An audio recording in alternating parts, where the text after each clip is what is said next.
Yeah, hi. Yeah, we're having just some technical difficulties. Can you call me back in 5 minutes? Thanks.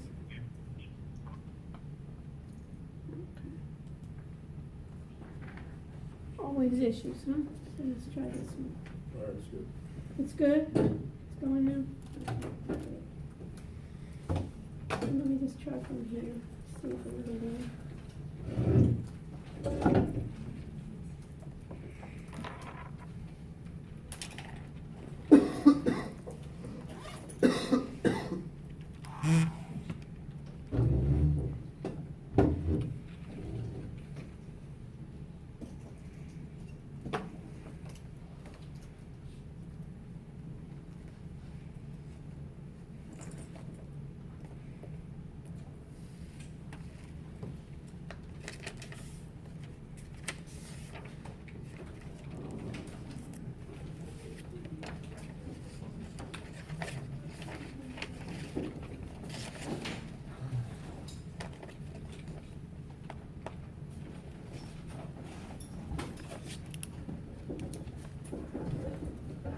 Okay, so I have one YouTube live. It's now right. So I got one for and now YouTube. I want to go on YouTube live. I want to switch my account. I want to go to DRS Rushy. And in my DRS Rushy, I want to go to Creator Studio.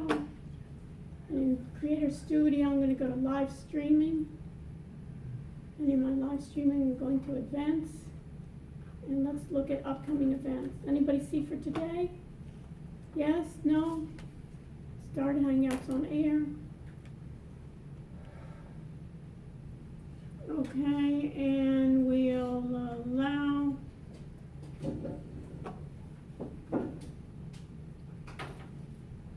let me see if it works. And we'll share the screen.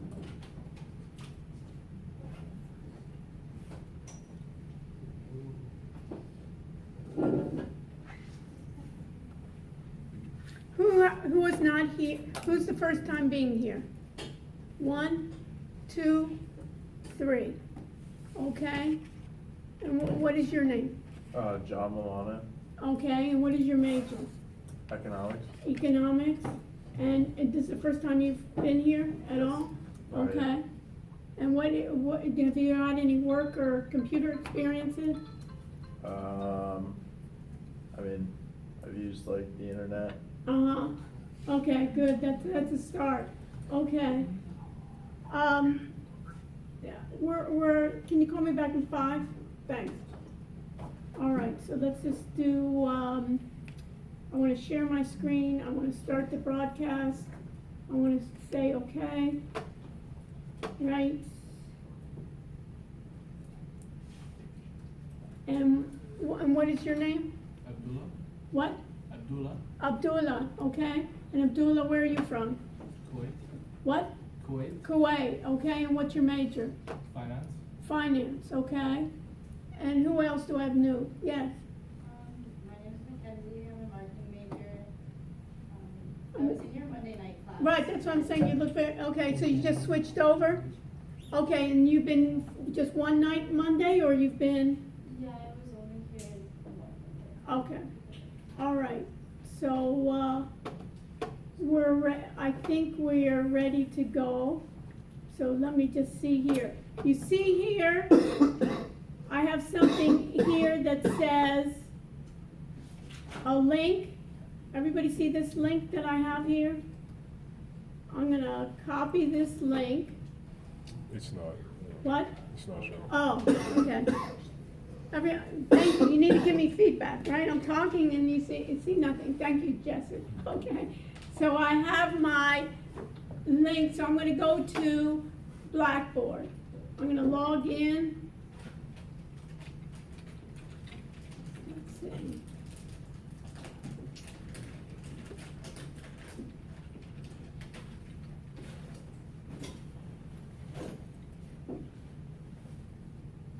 Okay. see if I have a token on my, since my phone is occupied. Let me see if I have a,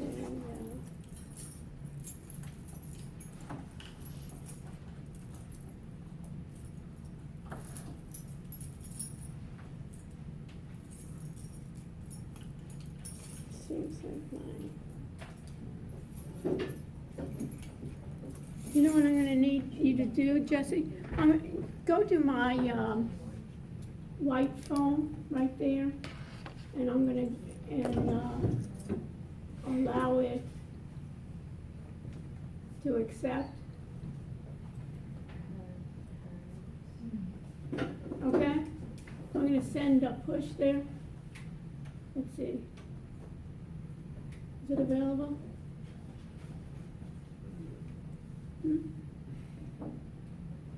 Okay, thank you. All right, and now I'm going to a couple of things. Everybody signed in? Who has not signed in? Do you want to take this back, please? And then just bring it back to me after you put your name on it. Okay, we're going to be doing a couple of things here that we're able to do.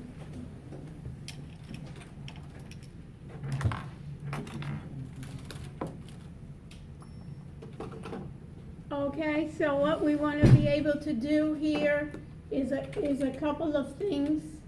We have an audit area and I have my regular area here. Have you registered for this, Mackenzie, have you registered for this section? Yes, I just got it. You got it, okay. So if we go into the regular section, go in with me because we have a couple of different sections here. I have the BTE210 or KY, is that correct? I'm going to go into the KY. Hi, I'm here. Okay, so we're going to go into the KY and I have the course documents in KY. Oh, I went into the audit area. I'm in the audit area of KY. So what's the difference between the audit area of KY and the regular KY? You as students can edit the audit area. And what else? What is your name?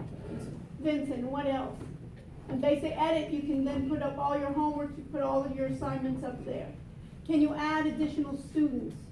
And you can add additional students. So right now, let me see here, is there anyone in anyone's group that's dropped? Okay, so my group 1 is Peter, Vincent, and Dan. Where are you?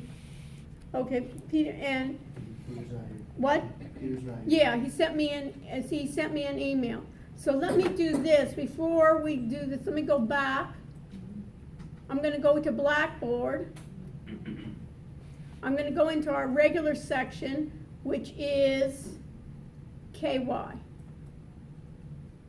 And this is good for you to know too. Go into your regular section now, go into KY, go into course documents.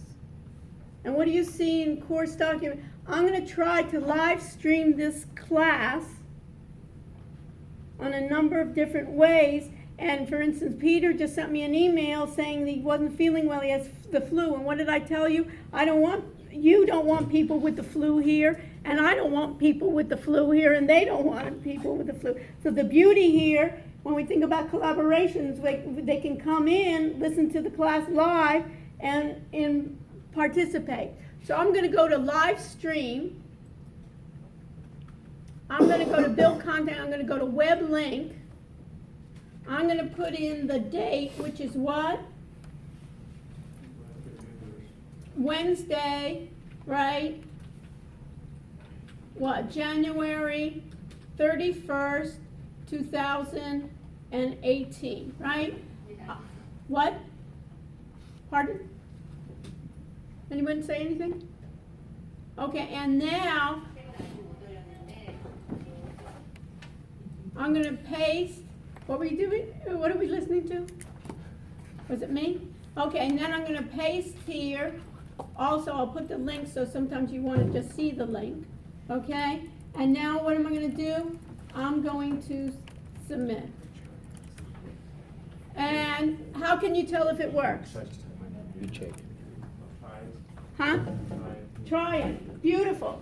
Extra credit, right? Always when we're gonna say, because what I'm always telling you is what? When we try something, it doesn't necessarily mean that we're seeing it, right? So is it working? Yes. And what are you seeing?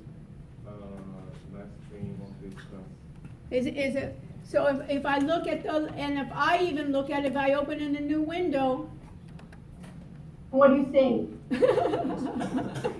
I don't even know if it's live or not. Okay, so hopefully, what I'm gonna ask those people that are not here, they were saying, I'll get my information. What I want is it, oh, it's not, what I say, we're eating our own dog food. So we're not sure if it's going to work there. So we know that this is always the live streams, and after it's live streamed, it will be then archived, so you can see it. If you're not able to do it, you can review it again. Everybody with me? So we have that part. I have assignments where you should have, does everybody have quiz 1, has done quiz 1 and TG 1? Any problems with that? If you've been here the first time, it's not possible to do that, right? You didn't have telepathy or something that you were able to do it. But everyone else, check to see on your grade center if those grades, can you do me a favor? Check on your grade center to see if your grades are there, because we had some problems from the Blackboard support about switching. Yeah. Only one of mine is there. Only one of yours is there, and the same. So we had some problems, they were erasing it. So which one is not there? Mine, chapter 1 quiz. The first one. I think so. Yeah. My TG. Your TG. Okay, so let me just see here. Let me go into TG. I just want to make sure. Edit the test options. Okay, make a link available is yes. Right now, let me make this. I'm going to make for these first ones, because there were issues here, I'm going to make the first 2 3 attempts. Make the link available, and let me even change this to 3. I'm going to make this 3 attempts, and I'll tell you why. Because they were messing with our part. Okay. Let me go back. Let me go back to the audit area. Am I in KY? I am. And at this point, what do I have? Somebody responding. It sounds like it's me, right? Is this our class, right? So I have Peter, and then I have Josette, and then I have Luca's group, and Tommy, you have group 4. We're going to be doing, are you there? Okay, so what we're going to be doing is, remember I talked about something called SEO? What's SEO? Search engine. Search what? Engine organization. Search, what's SEO? Search engine Engine. optimization, right? I don't even want to read your shirt, right? I don't even want to read your shirt. Okay, so search engine optimization. We want to do, notice the cameras are facing this way, okay? So they're not even doing on yours, right? So we have search engine optimization. And what does that mean? It means a way in which we can get up in the search engines to the very top. So we're going to try something this semester. We're going to do research to work on it to get ourselves up on the search engines when we do our projects up to the top. In order to do that, we're going to be doing what also using phone numbers. So anybody hear of Google Voice? Google Voice is a virtual number where you're having it. So tell me, do you have your phone? So get out your phone, and what I want you to do, I want you to take my watch, and you can just go out here, and you can speak to the other Dr. Rush here, and he'll just give you, you'll just have to give him a code back, okay? So you can take my phone, you can walk out so you don't disturb anybody. And then, He's gonna give me a code? yeah, he'll talk to you, okay? So what we're trying to do is we're trying to get then a virtual number, and Amir and Jesse have already done that, where we'll have a virtual number, and we'll attach that virtual number to, for instance, a website, and we'll try to then, based on some research we're doing, we'll try to see if we can get ourselves where we may not even be listed in Google, or we're on page 10, to see if we can increase our visibility to be on page 1 and hopefully be close to number 1. And that is organically. What do we mean by organically in search engines? Anybody know? It's called organic. Have you heard about that, Jesse? I've not. Okay, good. Why do I say good? Because I always want somebody to come back with something new. There's called organic search, and then there's called paid search. So all of you go to Google. You all know how to get to Google, right? Let me even just see here.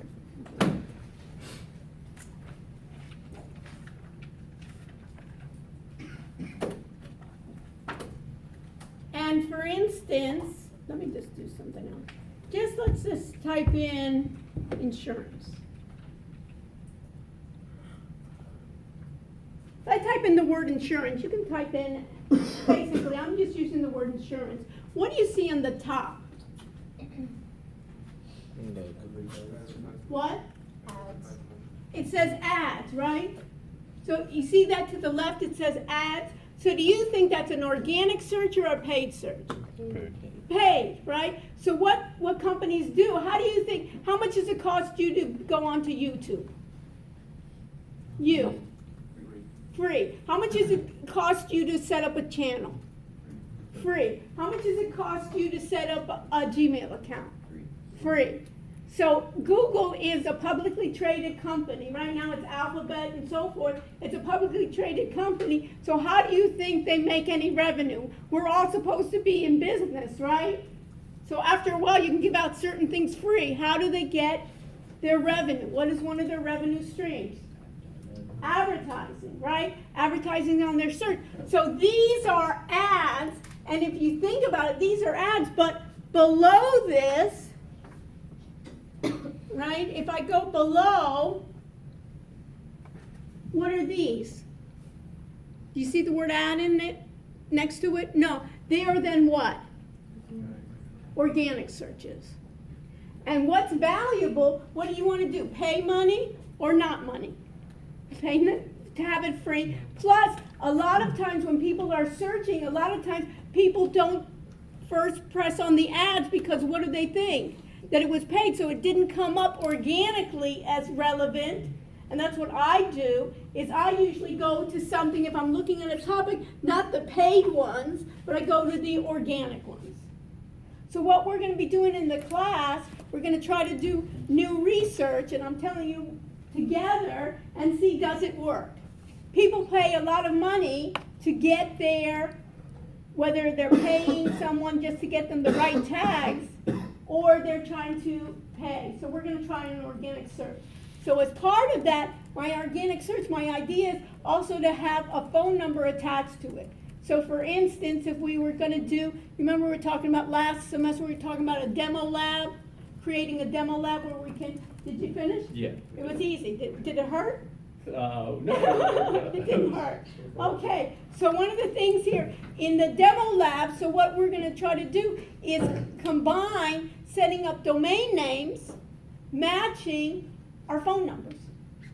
So like, 1-800-Flowers, right? 1-800-Mattress or something, that it's, what's their phone number, what's their website, that you combine them together. We're going to see if the kind of the vanity numbers, if the ways in which you do will help us in terms of getting up in the search engines.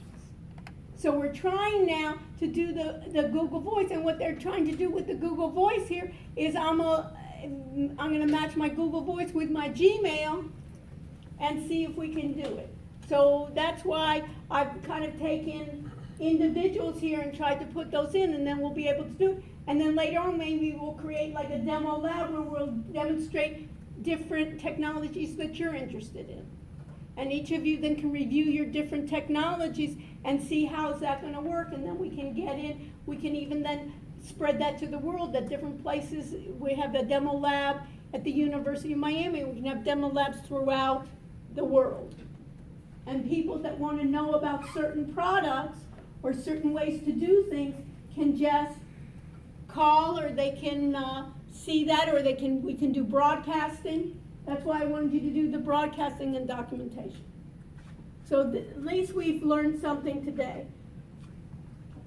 What else am I going to cover today is I'm going to continue with collaboration and methodologies.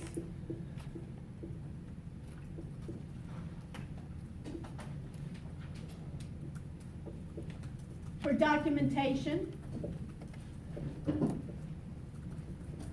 And you know what, Amir and Jesse, what I'd like you to do now is to look, I'm doing the YouTube Live, and every time I've had Eden, anybody remember she was sitting here? She was transcribing for me.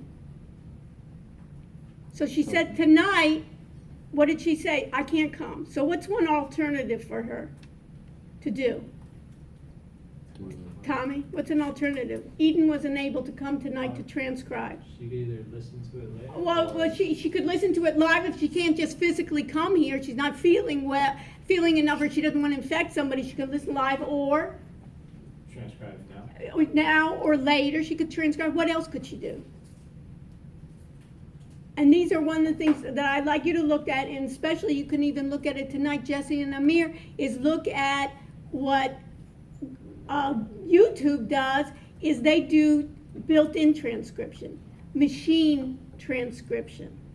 So what I'd like you to do is all our videos, at least we could have YouTube transcribe it first via machine, and then have a human, right, like Eden, go ahead and just check it. A lot of times will be easier. So check how you would do it, right, on how you would see, even going to some of the videos in your channels here, to see how you can then, did you know Google will allow you to do that?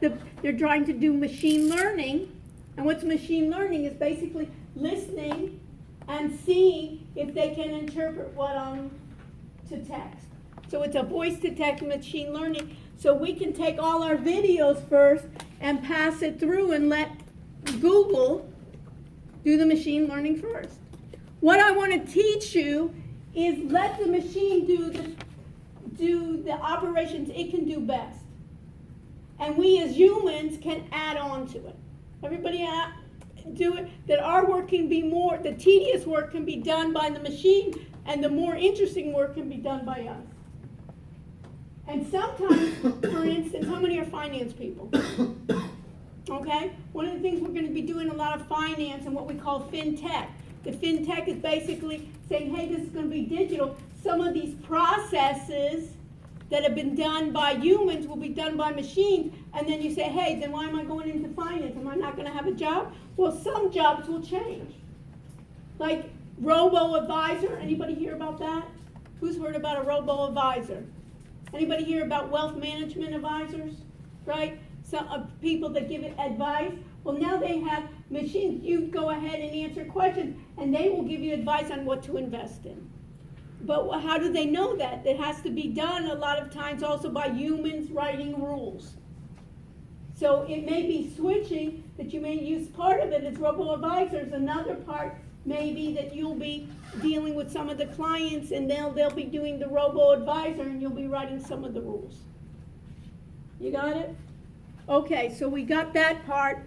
So we'll be looking at methodology and documentation, and I have invited, who was supposed to do the blockchain? Is there supposed to be a group here looking at blockchain, right? Did you look at it? Do you have a presentation, or what have you done? I mean, I have points. You have what? Like key points. Okay, points, Not a great. presentation. So, what I've invited, what is your name again? Isabel. Isabel. What I've invited is another person that's written and giving seminars on blockchain. Do you mind? He's Right. coming tonight. I've invited a guest to come tonight to join us to talk about blockchain. So it's nice. So you can basically correct him, right? But basically, no, I'm joking. You basically, what you can do is join in the conversation, and we can be more intelligent in it. So if you see somebody, sometimes people don't show up, but I'm just saying, I've invited him today to talk about it. And in a couple of weeks, I've invited someone else that's created, and this is interesting, especially for you, Jesse. He's created a platform for blockchain that end users can write their own rules without knowing coding. So he has a group of programmers that are writing the interface in the platform. So for instance, what's your major, Isabel? Finance. and Finance. So for instance, you wanted to write some rules and you weren't an expert programmer, you could write the rules and set up your rules and this. So I've invited him as well. So it's kind of interesting. And he's also working globally. He has a group in St. Petersburg, Russia, where they're doing a lot of the programming and they're doing a lot of the marketing here in Miami. So it'd be interesting, those of you, we have such an international group here that we can proceed. So we'll discuss blockchain as well. This is kind of interesting too, just in the insurance, everybody, this is Jeff Bezos, Warren Buffett, and Jamie Dimon. Anybody hear about them? Who's heard about them? And what are they doing?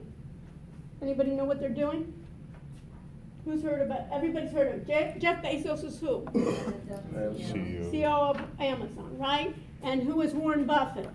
Basically, it has a large fund. What kind of, he's an investor with making billions, right? One of the top investors in the world, right? Mr. Buffett. And how many companies does he have underneath him? What companies do you know? Anybody hear of Geico? Right, the insurance company? He basically has a number of companies that he invests in. So we got that. And who's Jamie Dimon? Everybody looking, when you say like this, what do I make you do? Vincent. Search it. So what is Jamie Dimon? What's Jamie Dimon? CEO of JP Morgan. The CEO of JP Morgan. So we got JP Morgan, we got Amazon, and we got the largest investor probably in the world, right? One of the largest ones. What are they doing together? Breaking into healthcare. Breaking into healthcare. And they're gonna basically say, we're gonna start with our own employees, hundreds of thousands of employees, right? With all those companies, we're gonna use them, and we're gonna try to do what? Shrink the cost of healthcare. And when that was announced, what happened to all the health insurance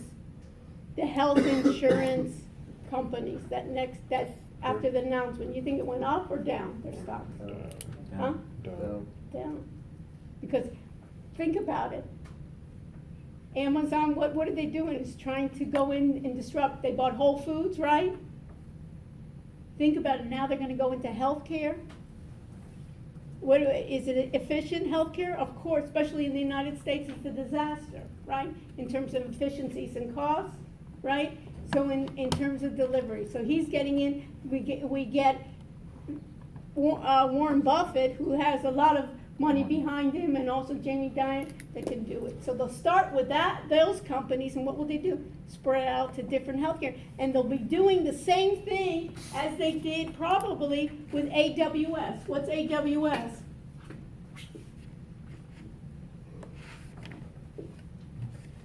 Amazon Web Services. What's AWS? Amazon Web Services. Amazon Web Services, and what the heck is that, and who cares?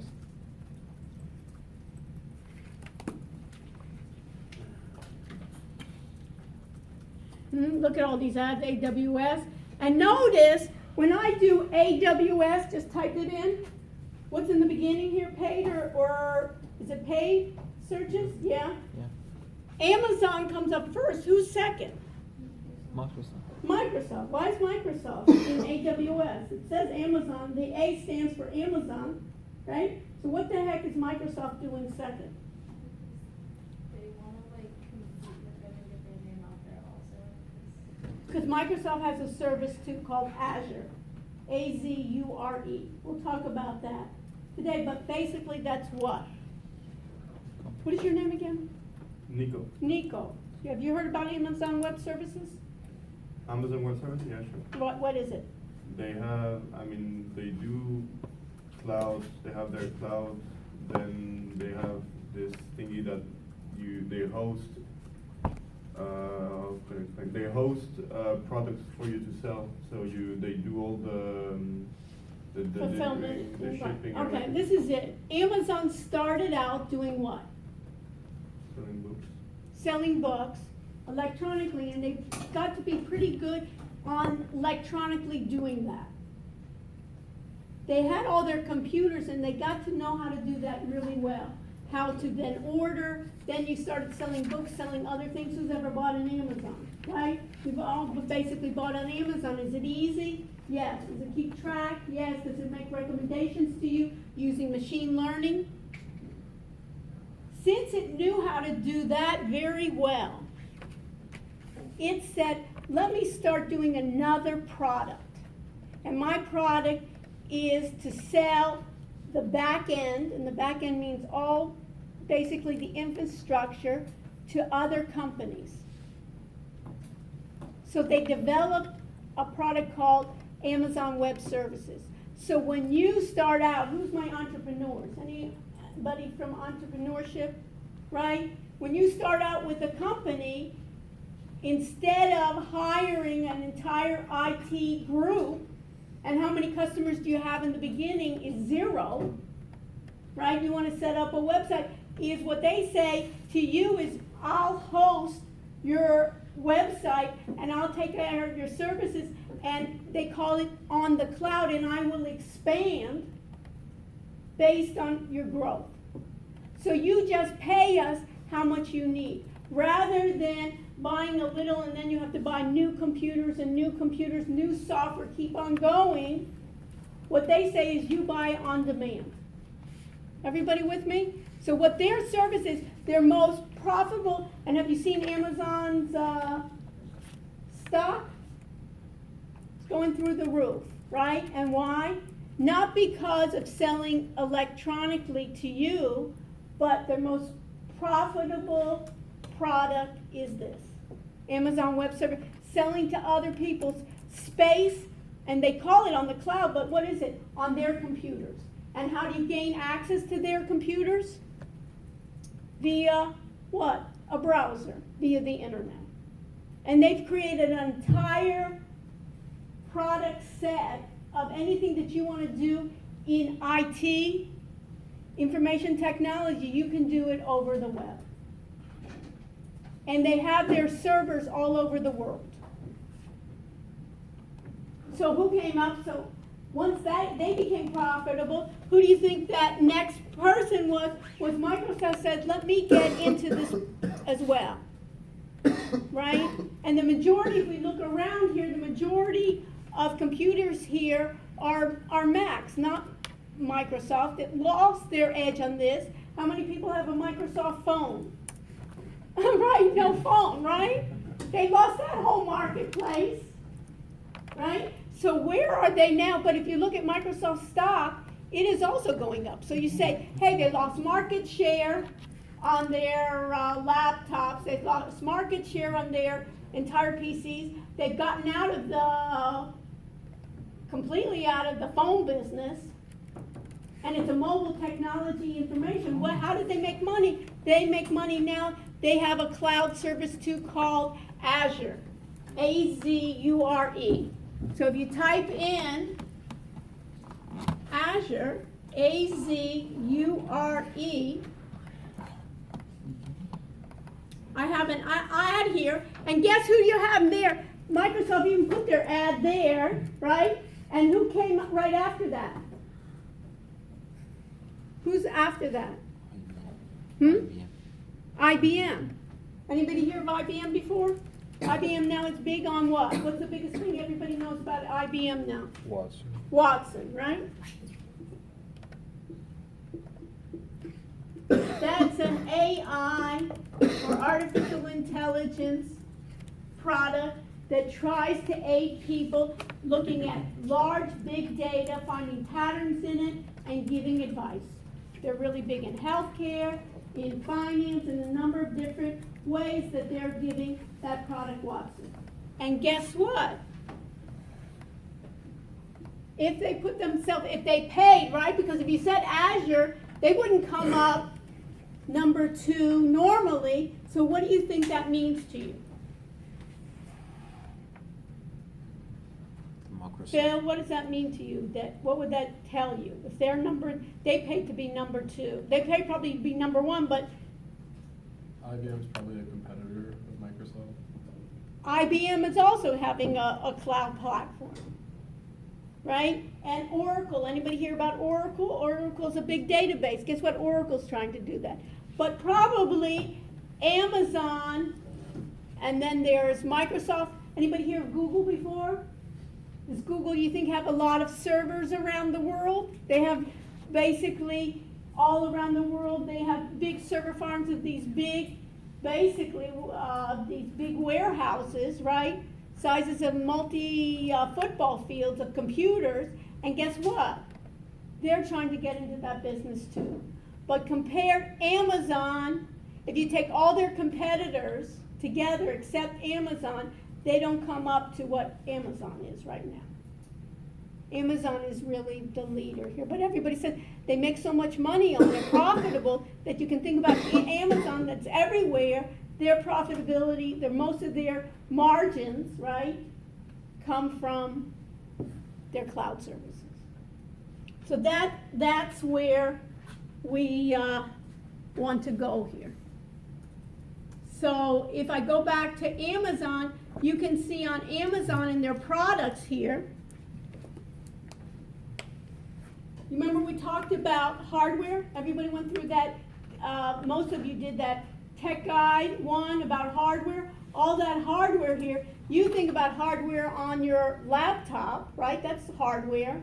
You think about hardware is on your phone, right, or your tablet device. But when you want to serve the World Wide Web, you need large computing power.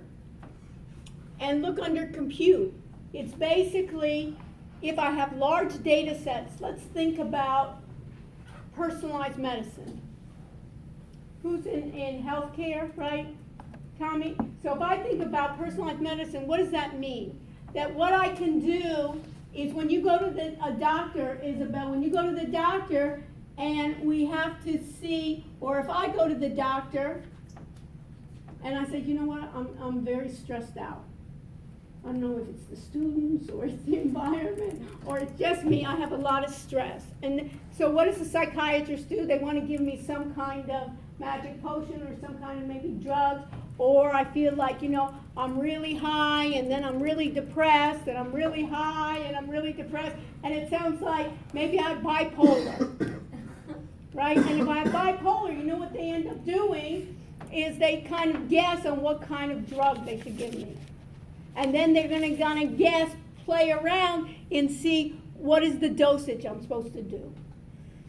But now what they're starting to do is they're seeing for certain, by the Genome Project or my DNA, what they're able to do is to see my set of genes and see where I am vulnerable. And basically, based on that, what they're planning to do is personalize my medicine based on my own background and my own physiology and my own genomics. You think that's a lot of data? Huge amounts of data. And that huge amounts of data then, in order to do that, you can see there on compute and elastic, it means that I can take a number of CPUs. And what's a CPU? It's the processor, right? It's the central processing unit. And each of you have one central processing unit in your machine. And sometimes we do something that's called a cluster. Anybody know what a cluster is? Cluster computing? Cluster computing is taking all your machines, clustering them or putting them together, and all of your CPUs will work on one problem. Rather than each of you working on your individual program. That's a cluster. So what they're doing in elastic computing is they're containing this and expanding. What's the next one? Did we talk about storage? We have what kind of storage? We have storage that you have, basically, what kind of storage do we have? We can have, basically, I can have like a flash drive. What other storage can I have that you know of?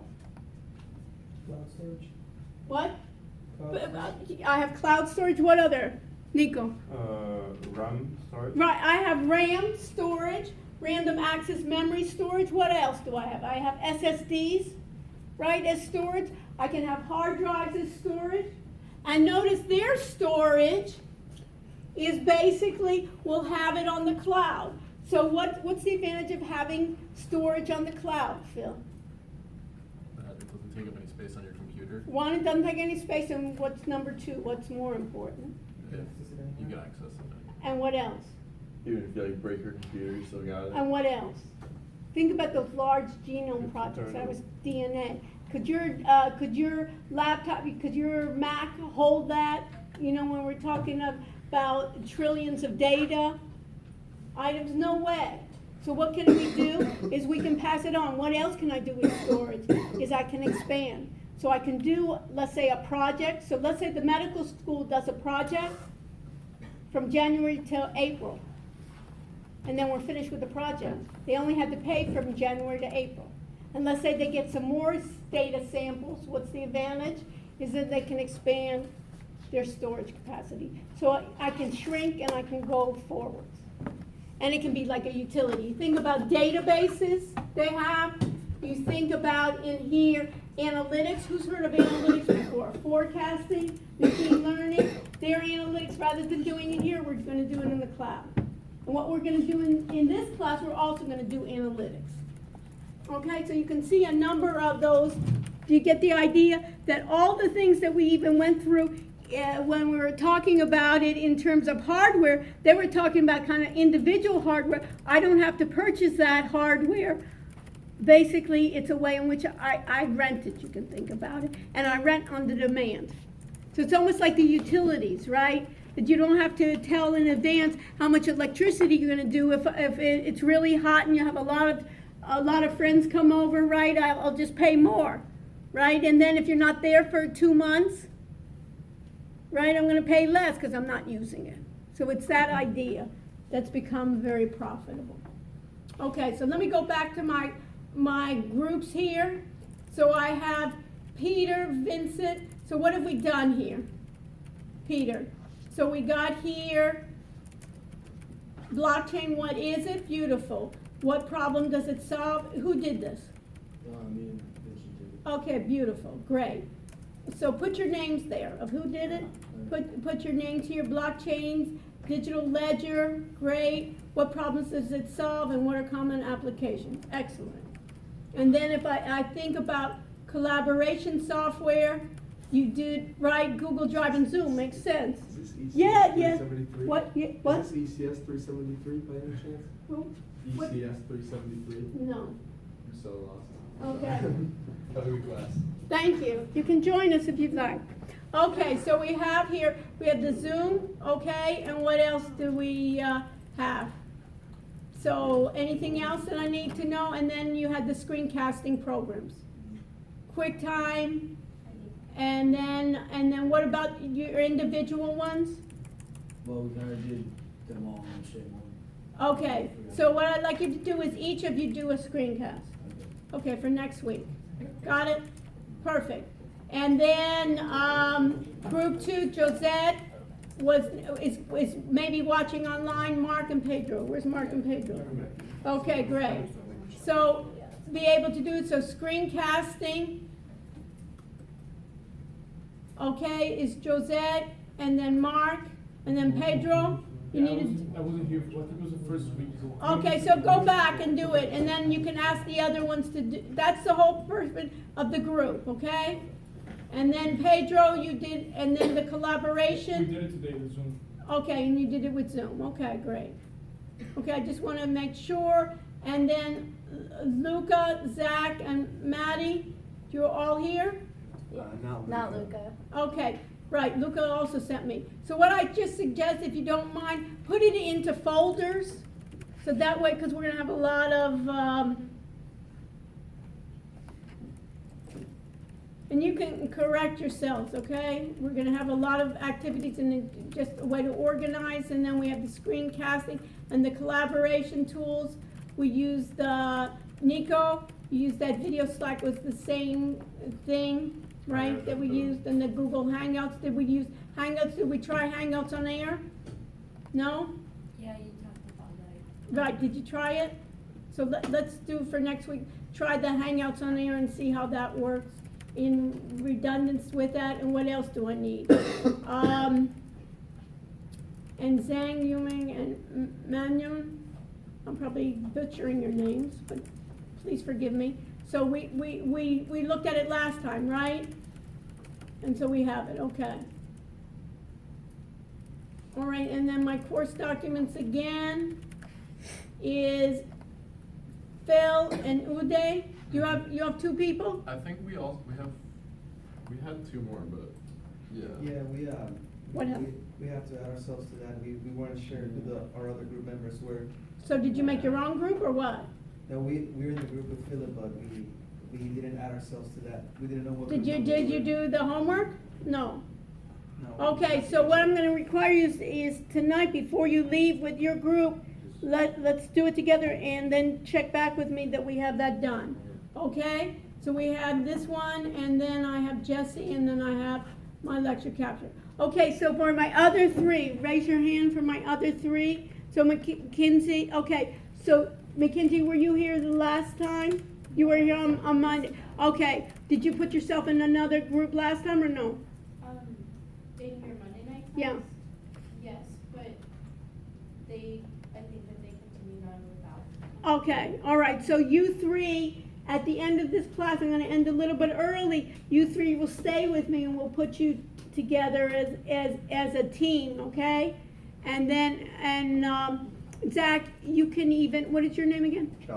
John, you wanna help him, you can even, I'll have Zach then help you already. You'll put him into the audit area, right, as an end user. You'll be the team leader. He can even type for you his name, and you can even do it during this time. We can start with a folder.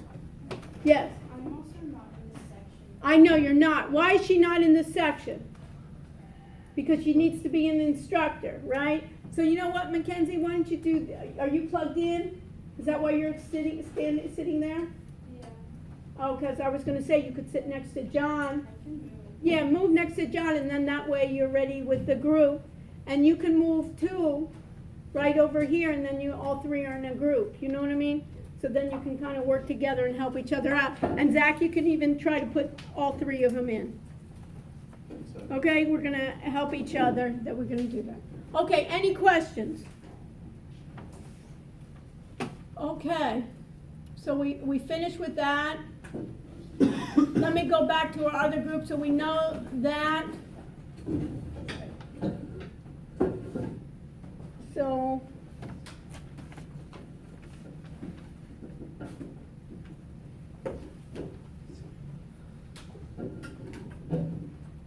So let me go back to Blackboard. Let me do this. Let me see here.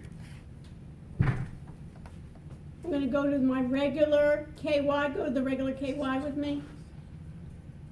And let's go to assignments.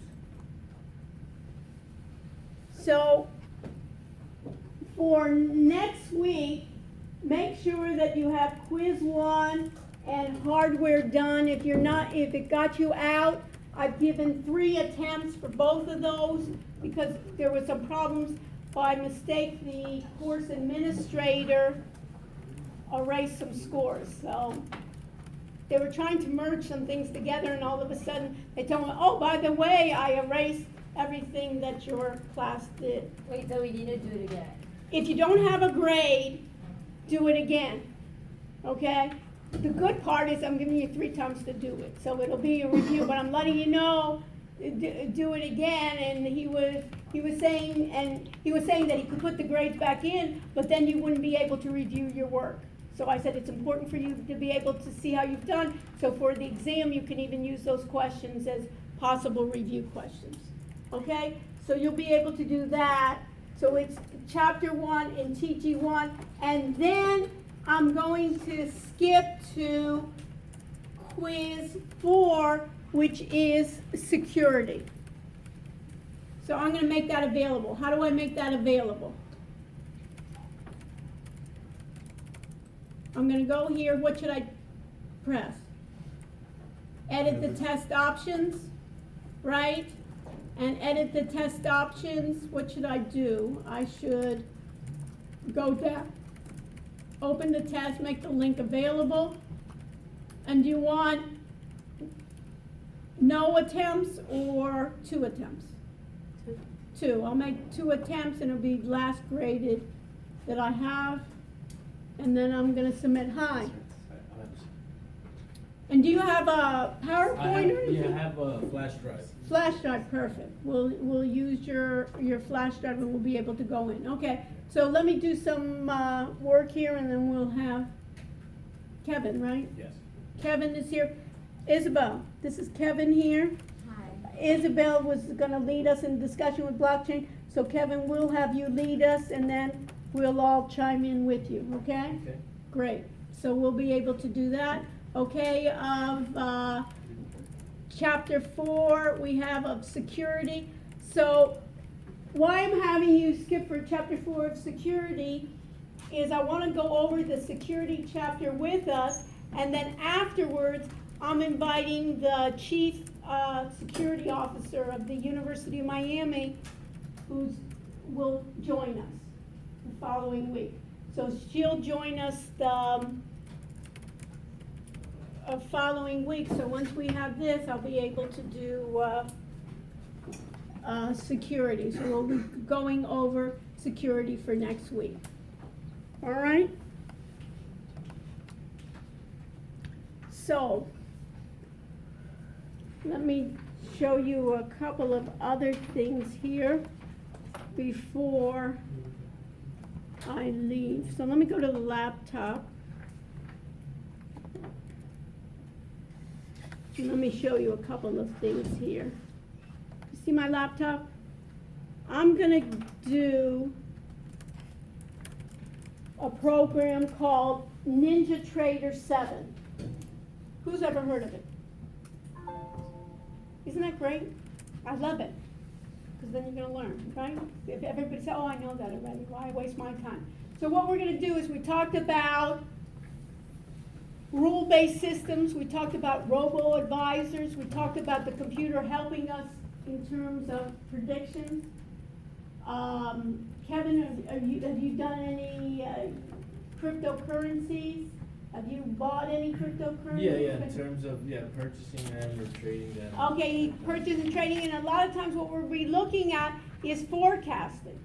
It's pretty volatile, right? That a lot of those cryptocurrencies, and what we'll be looking at is trading them. Let me just see here. We always have issues, right? We're never, okay, it's having problems, okay. Let's see here. And I'll just show you some things about it. Okay, I'm going to skip this, and we'll see if we can get some other things. Okay.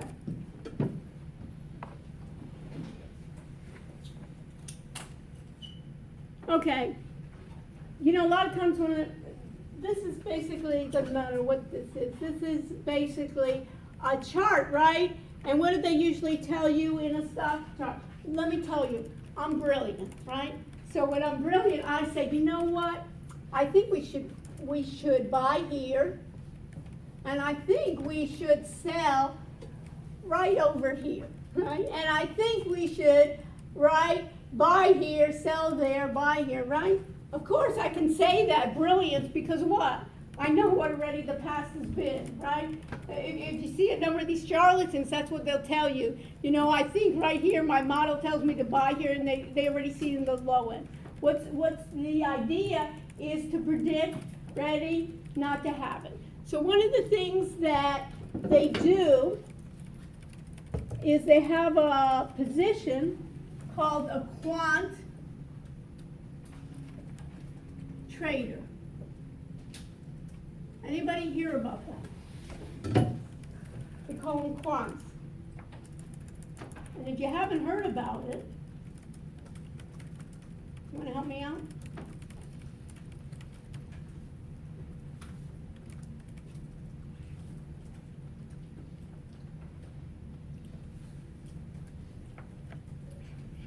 It's a trading strategy that uses quantitative analysis, so they just use formulas pretty much instead of like. Just guess, right? Just guessing, right? Or they'll use them wrong. A quant trader, a good quant trader, starting salary can be $250,000, and if your models are good, you get also a percentage of that. Sounds pretty good. So you know it's not easy, right? If somebody's giving that out as beginning, right? So what we're going to do is we're going to try to begin doing some quant traders, but what I want to show you is we'll start off with some strategies. And what are strategies?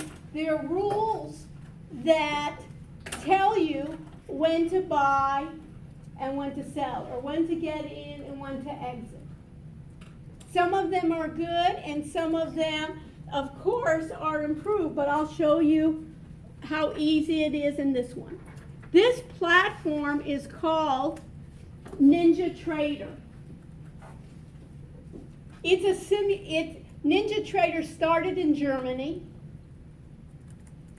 and then gained offices also in the United States. Their offices are in Denver, Colorado, some of their offices. And they started by setting up a platform for simulations, or if you want to actually trade, you could trade with other brokers. Now they saw that it was so popular, they became a brokerage themselves.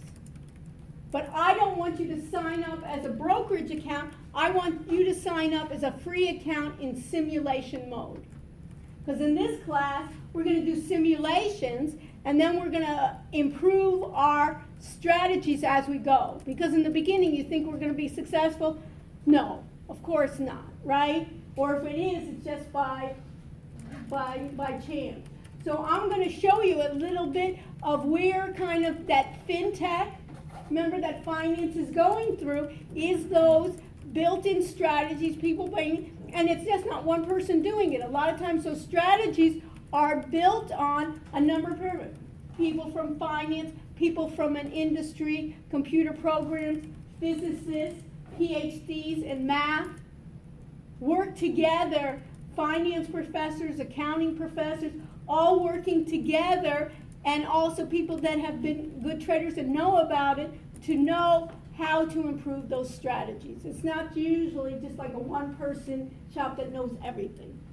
So what I'm going to try to do here when I'll be doing it, and hopefully I can connect to the internet, and I'm having some issues, but what I'll be able to do is when I'm doing it is I'll be connecting to kinetic end of day.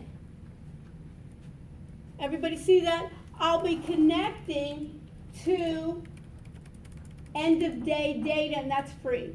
So basically, how often does the market, for instance, change? It could be tick by tick. You know, by the time you blink your eyes, there can be a number of trades. But we're going to be doing it at the end of day type of way that we're going to be doing it, and then we're going to be using kinetic end of day. And let me just go here at the part where we need to go then is to NinjaTrader. ninjatrader.com. And you see here, winning platform, low cost. And the reason why I'm using it is it's free, it's a simulation. There's a lot of platforms, but they're not free, and this is just so nice that it be today. And they also even have interactive training, you can see.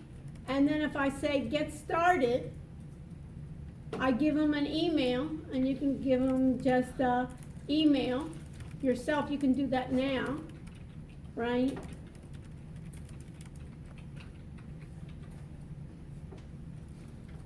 Do you want free live market data? Free live? Say yeah. And then in this case, I'll even just say no right now because we don't want futures or Forex. Anybody know what Forex is? A trading platform? No, what's Forex? Currency. F-O-R-E-X. Oh, I'm in the wrong thing. Why aren't you telling me? Right? I'm working on this, okay? I'm doing this and you're just sitting here. So it says here, do you want free live market data? And it says futures or Forex. What's Forex? Foreign exchange, currencies, Right. currency trading. On what? Currencies, right? If I'm going to trade the dollar versus the yen, the dollar versus the euro, right? Futures, we're talking about a lot of times in terms of commodities. So in this case, I'm just going to say no right here, and then it's processing. And then select your NinjaTrader version. I want to use both. So you can start off with 7, and you can say NinjaTrader 7 we want to start off with. So I can say then NinjaTrader 7, and then download, setup, show in folder. Let's see here. And I'm downloading. And this needs Windows. So since we don't, so you need to try this out on Windows. Either you can make yourself a virtual machine and get Windows on there, or you can get something like Boot Camp or Parallels to get Windows on one of your machines. Or you can work on a group. If one person in the group can get Windows, then you can work together on your Windows. For instance, you guys have Windows and you can do it on Windows. But let me just even show you in terms of getting started here. You see that they give you a number of sharing of your process. And you can set that up. You got the next. I agree. I'm going to next. I say I'll just do it by default. I'll do next, and I'm NinjaTrader 7. Do you allow this app to install? I say yes, and let's see if it works. Remember how I said our dog food? Who knows if it works? And if it doesn't work, what do we want to do? Document it. Either kind of on the screencast, we can do it kind of on the collaboration way that we can try to see whether it's working.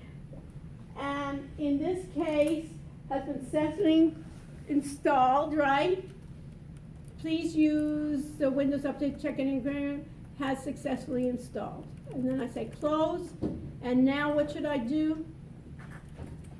Hope and pray, right? I'm always hoping and praying. And I don't know what to who I'm hoping and praying for, but the computer gods, and we'll see whether it will work here. Okay, so we'll see if something comes up. That's a good sign right there. And what does it say? NinjaTrader, simulating trading, initializing databases. And sometimes maybe we can see if we can put these in other systems. And let's see if we allow access, right? Say yes here. Okay, and at this point, when you get to this screen, what do I want to do is you want to skip. Get connected, I'm going to just say skip, okay? And you can put that in your notes here, I want to skip. We'll see if we can get this working. I can just show you a little bit. Okay, and they give me some tips. I can do tips. They have an entire session here. I can say close. Okay, and the first thing I want to do is what? I want to get data feed. So what should I do? I want to connect to data feed. What should I do? I want to connect to data feed. So I'm going to go to connect. I'm going to go, I want end of day free data. You remember? I want free. So I'm going to go connect end of day.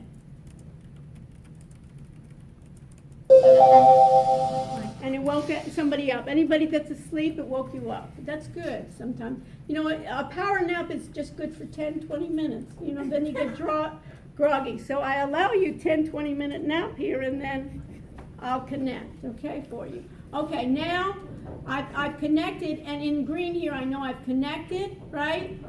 And now I want to go to a new, and I want to go to a chart. We'll just start off. Okay, I want to go new to a chart, and I can do a number of different, and you can see here on new and chart, these I can do Forex, which is currencies, I can do the NASDAQ, I can do the S&P, but what I want to do, I'll just go to the Dow 30, but you can choose any one. And what's that first symbol there? Who said that? Okay, Apple. Okay, so I'll click on Apple. We can do anyone, it doesn't matter, but I'm just doing, everybody knows Apple, right? And then when I do Apple, you see down here it says new, and it says Apple, and it says in parentheses. Some of you cannot see that, but what does that say in parentheses? 1 minute. Mackenzie, what does it say? 1 minute. 1 minute. What was my data feed? Anybody remember what I chose as my free data feed? End of the day. End of the day. So does 1 minute make sense? No. So since that 1 minute doesn't make sense, on the right-hand side, you see where it says type? I want to change it to what? Day. Okay? And now, so I click new, I change my type to day, and now what do I say? Okay. So you remember what I said here, right, Isabel? That I'm brilliant when I say here, do it here, place here, and place here. But what do we say that quant traders are, Phil? Strategies. They build strategies.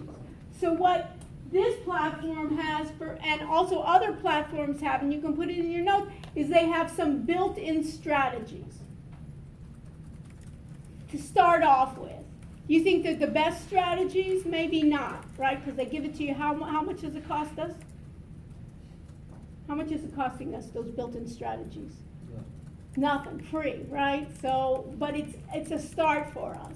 And then I'll show you later on, there are other publications that we can get strategies from other people.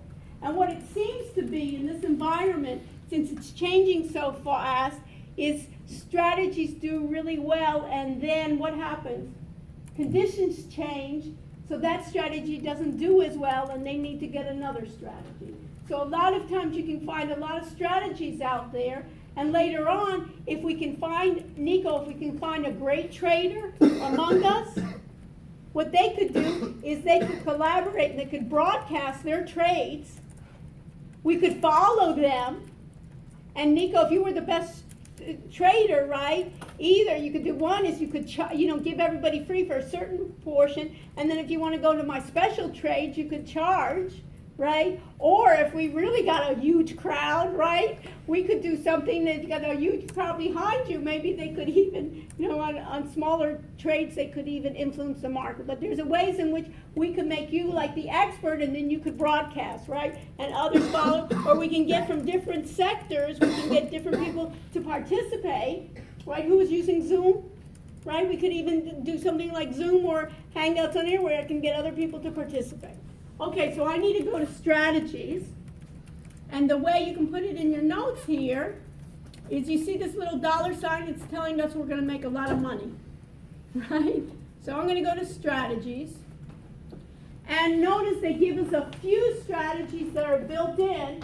I have a sample MA, and MA stands for moving average. Everybody know what a moving average is? It's basically taking an average, but I'm moving at a certain periods of time. So I can have a fast moving average, I can have a slower, more days or fewer days.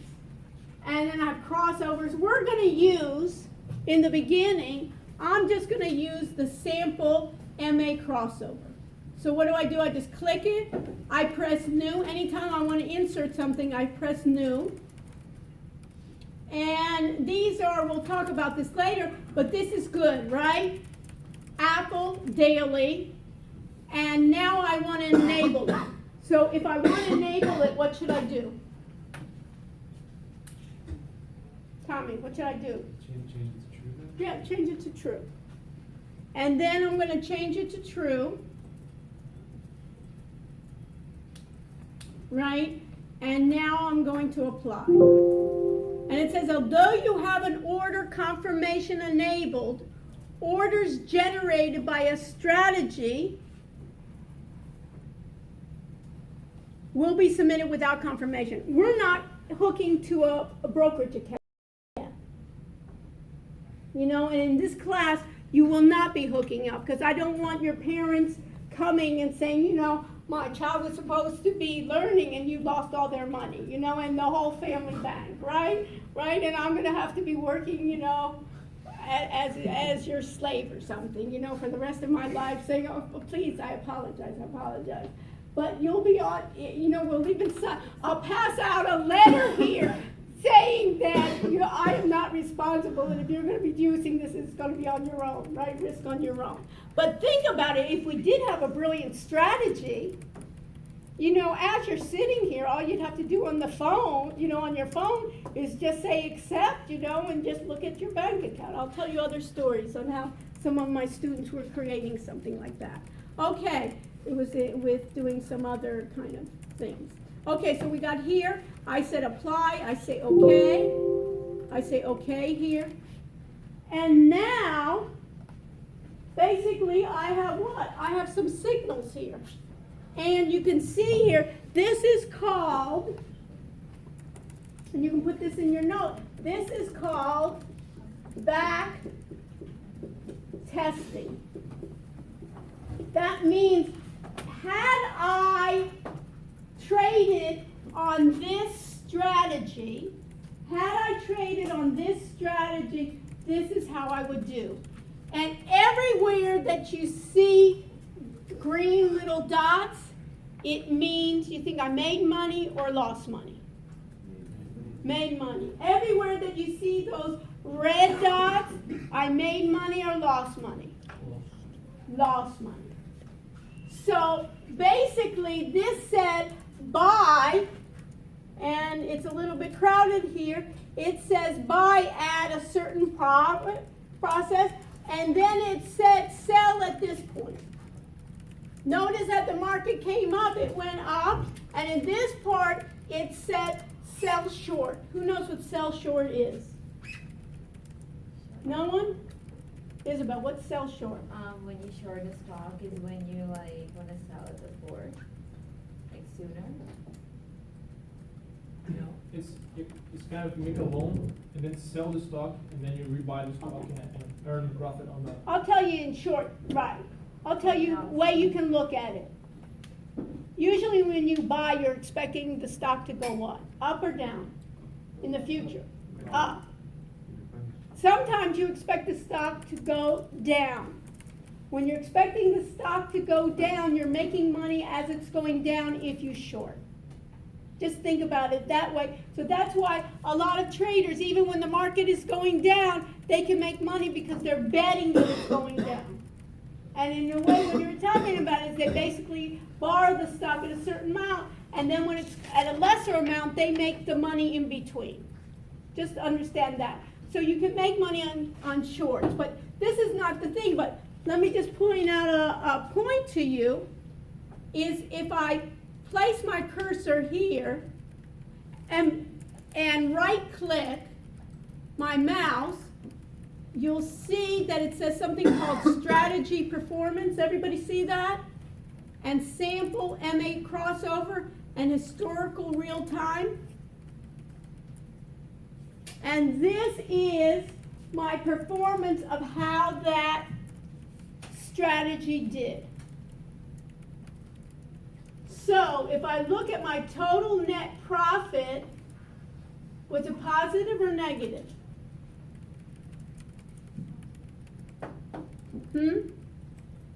Was it positive or negative? Positive. My long trades were positive. What was my short trades? Negative, right? My profitability, and then if I look here, I have, they give me a lot of my profit per month on my long trades was 1.34. My short trades were what? Minus. So probably with that strategy, what would be a way in which I could modify that strategy? What would you tell, let's say, your programmer to do? Choose your short term. Don't do shorts. Take my model. My model isn't good in betting when this model isn't good in betting when Apple was going down. It was really good in betting when it was going up, and then we can improve it. Now let me show you something else. So this I can then, if you look at this, guess what? How many people know Excel, right? I can export then this table by right-clicking, and it goes to grid. I can export it to Excel, and then I can do evaluations on a number of different strategies. Easy, right? The whole idea, where's the beef, is getting a good strategy. And what you can do is you can try out, and I'll show you later on, you can try out a number of different companies, and by going to the performance, you can find the highest performance that has the highest profit per month. And you can go through as a group, you can say, if it's not Apple with this one, maybe we can try another one.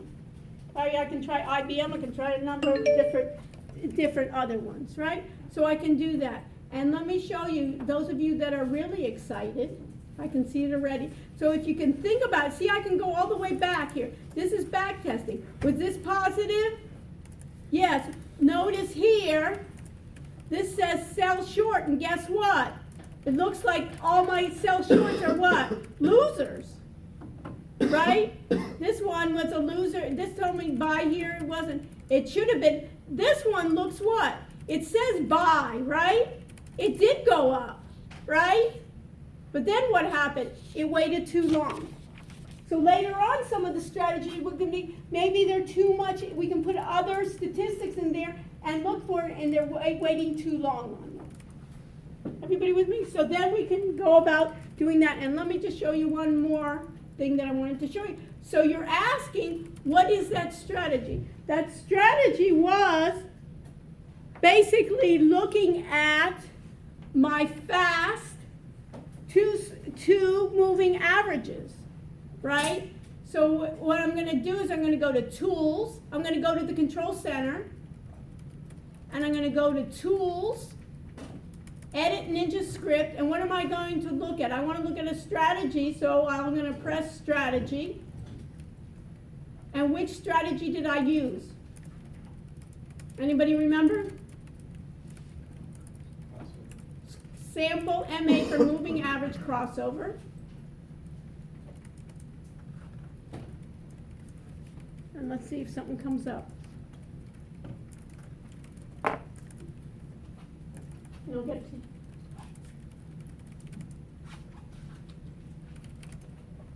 And let me make this even bigger. I'm gonna right click. I'm going to,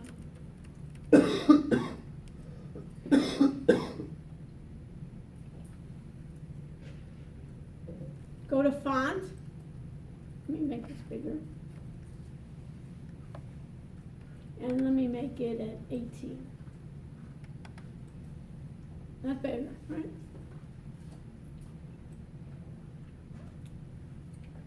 This is my strategy.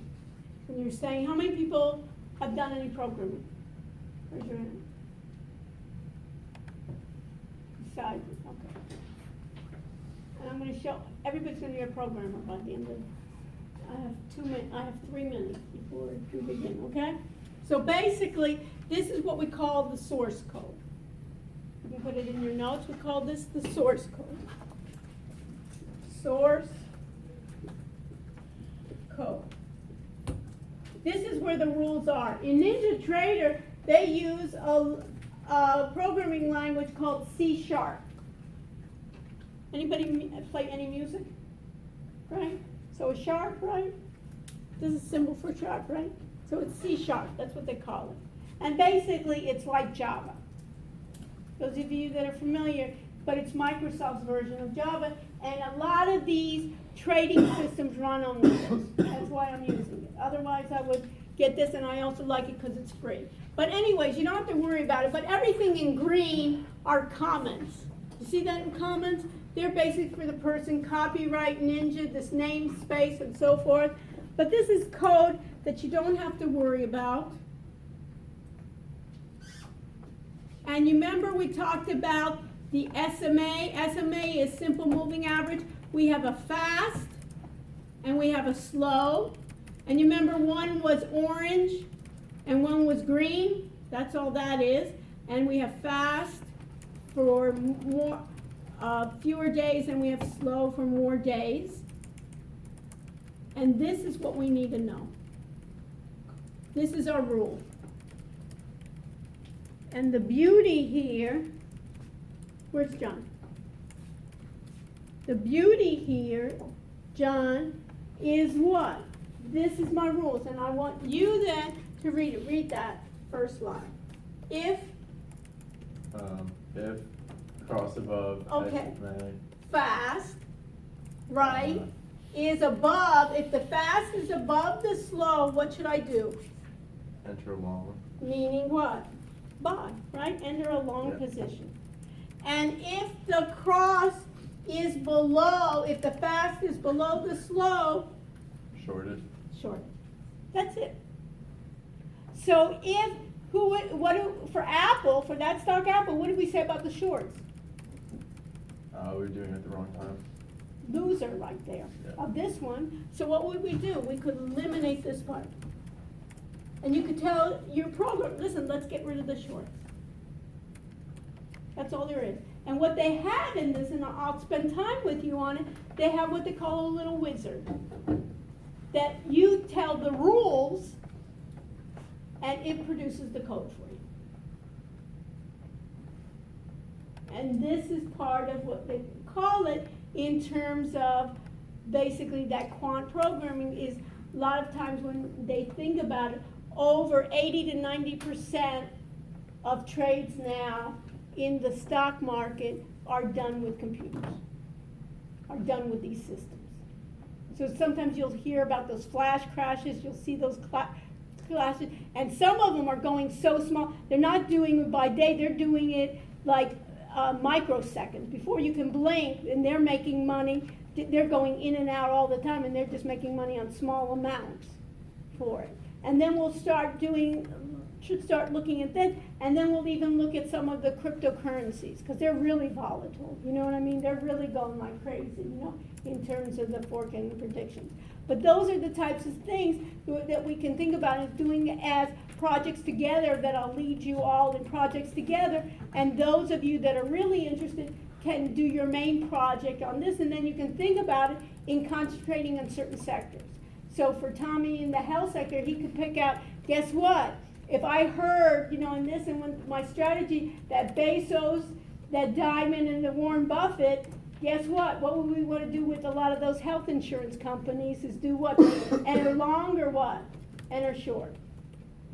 Enter short at that time, but you know, we can do on those terms, right? And guess what Amazon did today? Probably, I know we were probably long then that Amazon, so we could do combinations. So I can do it for my strategies, plus I need to be flexible enough to do like news parts of it, you know, and then I could have bots. What are bots? Like software bots that would highlight, would be able to interpret what was happening and say, hey, like a Watson almost making recommendations, you know, your strategy good, but it didn't take into account what happened today in the news. And you combine those with a number of those to go together. So for your assignment for next week, along with chapter 4, is I'd like you to download NinjaTrader and try with that simple moving average, try to find stocks that are positive in both the shorts and the longs. And try to find the stock that has the highest profit per month. And then we can start, and then I'll show you how to do other things. And try it. And guess what? If we have issues, what do? We just document those.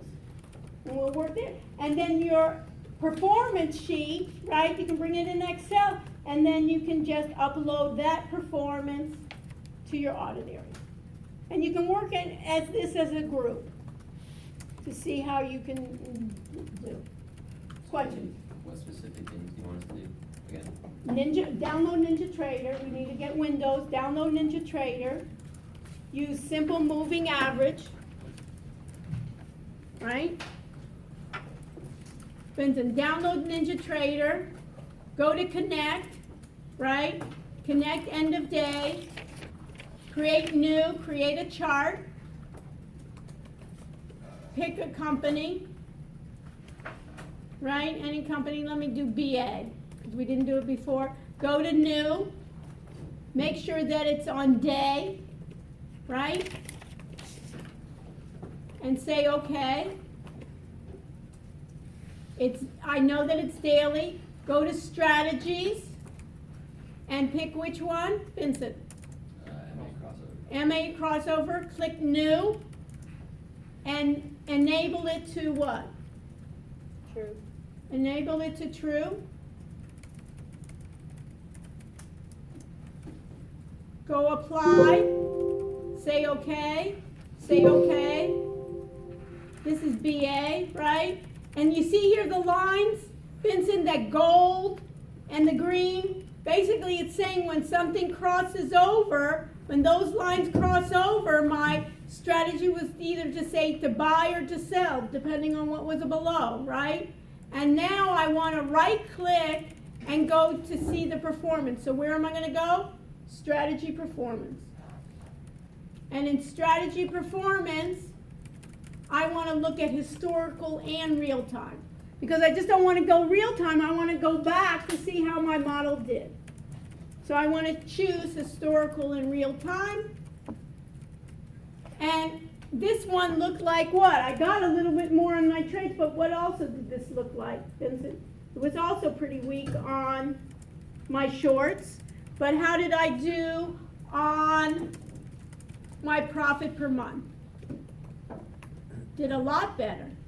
4.99% profit per month. Even though my shorts, I lost some, I got 5% a month. How much do I get from the bank in the United States? Anybody know? Maybe 1%. I don't even think 1%. 0.01%. 0.01% in the bank. Is this a better alternative? Sure is. Did that help, Vincent? And then take this to a spreadsheet. And how do you do that? Grid, right click, and do what? Export to Excel. I can export it and I can try a number of companies. You can try with your group, try a number of companies and try to see which are the most profitable for the SMA for this strategy. I'm in Excel, easy. And then later on, I'll show you how we can modify or get other strategies that may be better. But you right now can kind of like pick and choose, right? Right now you can pick and choose which stocks. And then later on I'll show you, we'll take just like a sector of stocks and let the computer check for us which ones are better. You got it? All the time I want to find out whether the computer's automated. Because I don't want you to sit there and, you know, there's probably 3,000, 10,000 different stocks that you can do and you say, I may be missing something. Just set up a sector, right, and tell the computer, you go ahead and give it some criteria, you find me which ones, and rank order it for me. Doesn't that make sense? Much more sense. I don't want you wasting your time typing. I don't want to waste your time doing it. I want us to think more, and then you have some ideas. You know what I think is going to be the future here, or Tommy says, you know what, I'm dealing with now the neuro or some of the robotics, you know, companies seem to be doing well or something, that he has some insight, and some physicians have some insights and so forth. In the medical area, he can kind of go through there and get some more ideas with that. And then we can work with other groups. Everybody understand on how we're doing?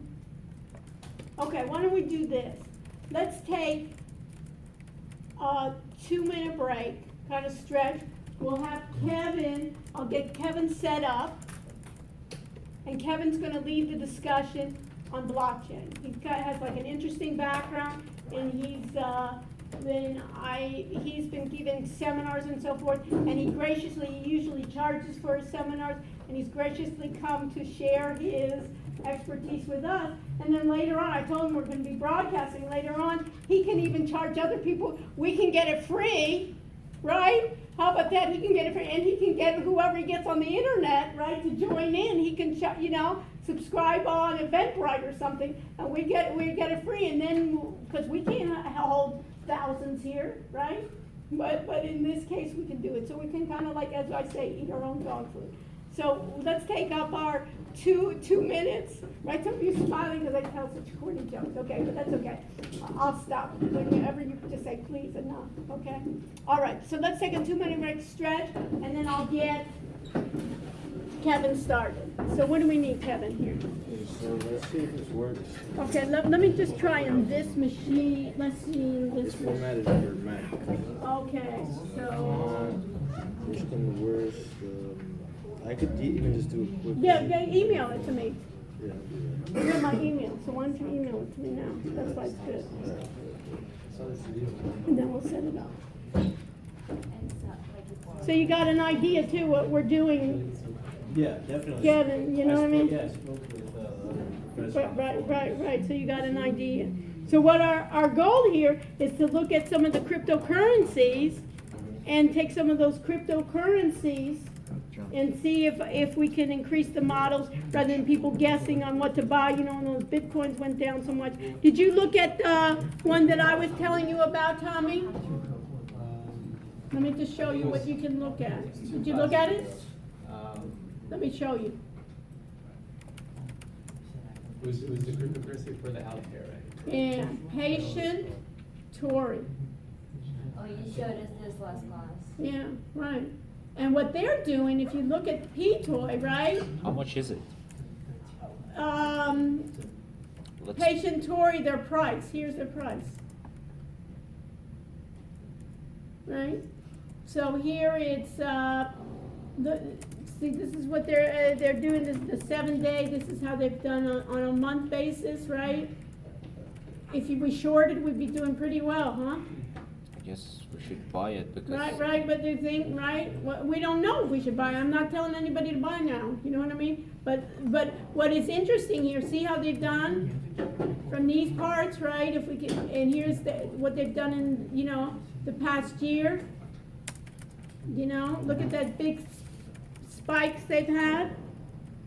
And these are, I showed you last time, these are just basically look like they just graduated. A couple students, started off in getting, and started an ICO. Have you heard about them? You know, with P-Toy? You know, if you go to their part, and then once they get money, it looks like then they'll hire, none of them are programmers.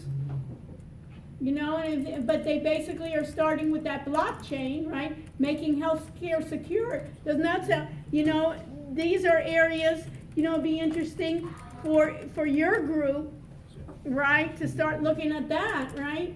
That not only can they secure healthcare, but maybe even create ICOs, or, you know, It's it's the first of its kind, right? It's the first of its kind. well, they've done other things in blockchains and healthcare, but they're one of the first that did a coin, you know, of a coin offering. And people have given them millions of dollars for those coin offerings. You know? And if you look at it, you know, store and manage and control. So did you send me something? Yeah, to your Gmail. Okay, so let me go to my Gmail, let me see. Kevin Cruz, good. And open, you want me here, open in slides? It's gonna be quick presentation. Okay, perfect. Do you mind, Isabel, I asked him to join us? Good idea, huh? Not a problem. I think it's This was great. her presentation? No, she You was, can take it over. no, she's gonna be your co-host. Okay. I'll like add up some stuff. Right, she'll add some things on Yeah, that. it's just gonna be a quick introduction to the technology. So, she mentioned how these markets are very volatile, and you know it's very speculative. Still early times. These currencies, Bitcoin was created in 2009, and a lot of people still think it's the early days for all of these, you know, protocols. So, if we're gonna start, what is it? You know, who's heard of Bitcoin or the blockchain here? I suppose. Please, Okay, y'all talked about it. All right, so we're just gonna get into what it is exactly. So, the blockchain merges qualities of the internet with the security of cryptography. That is to say that anyone with internet can use Bitcoin, for example. And it is guaranteed within its own protocol to be secure. Whenever you send money to one person, it is guaranteed to get to that one person through the use of public key cryptography. And it is a way to store information in a decentralized manner that is 100% safe, secure. It's never been hacked. And what we will see during this presentation is that Bitcoin created the blockchain. The blockchain is a way to organize information. The blockchain is this decentralized database. It is the combination in terms of Bitcoin. When I say Bitcoin with a capital B, it refers to the full protocol that allows it to work, the steps within it, and it is based on cryptography. Lowercase b, when people use Bitcoin with lowercase b, it refers to the currency of the protocol, so the money that people use for... So the lowercase is digital currency and the uppercase is the full protocol, the mining process, its creation, its distribution, etc. And it is a real-world application of cryptography and mathematics. You know, it's another one of those things that you know, when we're in high school, we think, what the hell are we going to use elliptic curves for? You know, this is a real-world application of that that math, that protocol. And can you go back to the other slide? Mm-hmm. And then decentralized, are you going to talk about that or no? Yeah, so I'm going to get into that, Okay. but the decentralized component of Bitcoin is that the people who support the network and create Bitcoins essentially are working in their own self-interest. So they're miners who purchase equipment, computing equipment. At this point in its stage, you need to invest a lot of capital in order to see big returns like the early days, but people, when the price of a currency goes up, it becomes more profitable to mine. But that is to say that people who support Bitcoin in particular and many other cryptocurrencies are working to get money. And we're gonna get into how they get paid. It exists on the internet, you know, and Bitcoin in particular, you're basically sending money, and the protocol used is public key cryptography. So it's the same technology used in email. If you have your email, you can share it with the world, your email address, and you won't get hacked. And that doesn't necessarily mean you will be hacked. But if your password and your email are shared, you're going to get hacked probably. So this is the same protocol. When you send Bitcoin, has anyone ever sent Bitcoin or any cryptocurrencies here? Okay, so yeah, there's a public key, an address that identifies a user. So it's literally a string of numbers and letters. In the app or the website, you indicate a person with that string. You share that string with anyone, and that is your public key. There is a private key which is linked to that public key, and when one of these accounts or Bitcoin wallet is created, a public key and a private key are created. We can think of the private key as access to the contents of that user public key. And when someone sends a Bitcoin transaction, basically what's happening is that it's being verified by the supporters or miners of the network. The people running these machines with their electricity, these machines are basically verifying that every transaction has an origin. So if money is moved from here to there, these miners are guaranteeing that everything has an origin, and every transaction has an input and an output. These miners are following the trail of inputs, and it's a chain of transactions. And the blockchain is essentially a published record of money has been sent here, this has been sent here, and it specifies accounts and users with a public key. So a name is not tied to someone who uses Bitcoin. It's more or less this public key.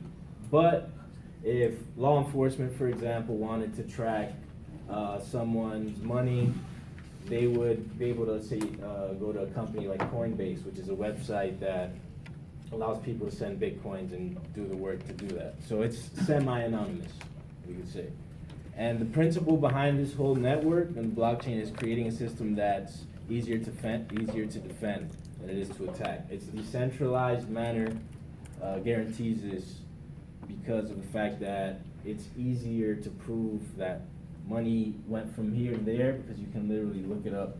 I'll show you on the website after this. So, okay, I'm going to be skipping. Yeah, skip through it, because I just want to have time for questions, and we want to end at 8:30. Yeah, okay, so let's see, let's get that. Digital signatures, that is the basic concept of how money is sent using the system that doesn't use traditional banking methods to send money.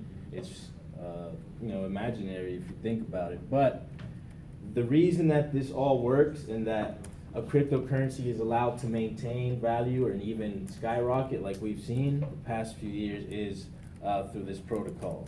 And it's basically when money is sent, it is guaranteed, you must have a recipient. Let's say in Bitcoin, if you send Bitcoin, you must have a recipient.